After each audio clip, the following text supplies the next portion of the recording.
लोक जनशक्ति पार्टी में दो फाड़ के बाद से ही विपक्ष में राजनीतिक हलचल देखने को मिल रही है।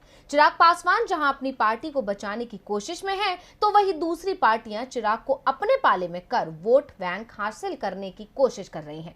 इसी बीच जब तेजस्वी यादव ने बिहार में नीतीश सरकार को लेकर बड़ा बयान दिया और सरकार गिरने की बात कही, उसके बाद से तमाम पार्टियां उस पर रिएक्शन देने लगी हैं और अब पूर्व सीएम जीतन राम मांझी भी इस बयानबाजी में उतर गए हैं। पूर्व सीएम ने चिराग पासवान पर निशाना साधा है।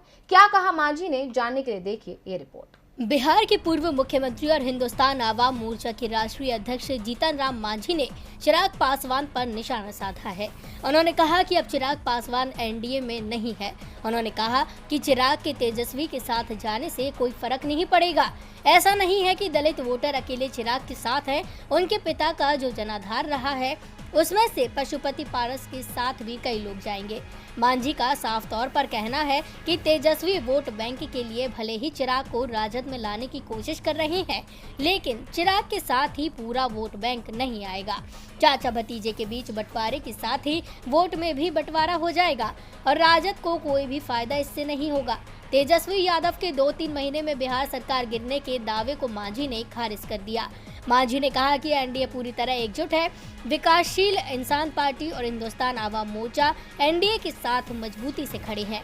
उन्होंने कहा कि चिराग पासवान की कोई जमीन नहीं है, जितना जनसंपर्क होना चाहिए वे नहीं बना पाए हैं। चिराग तो अपने पिता की विरासत पर है। उन्होंने अपने जीवन काल में ही चिराग को अध्यक्ष बनाया। केवल रामविलास पासवान की जयंती मनाने से वोट नहीं चला जाएगा। तेजस्वी के साथ जीतन राम मांझी ने कहा कि चिराग ने अपने आप को हनुमान और नरेंद्र मोदी को भगवान कहा था। इस भ्रम में आकर कुछ लोगों ने उन्हें वोट दिया था और उनका वोट प्रतिशत बढ़ गया था, लेकिन अब उनकी समझ में आ गया है कि वो सारी बातें चिराग पासवान का छलावा थी।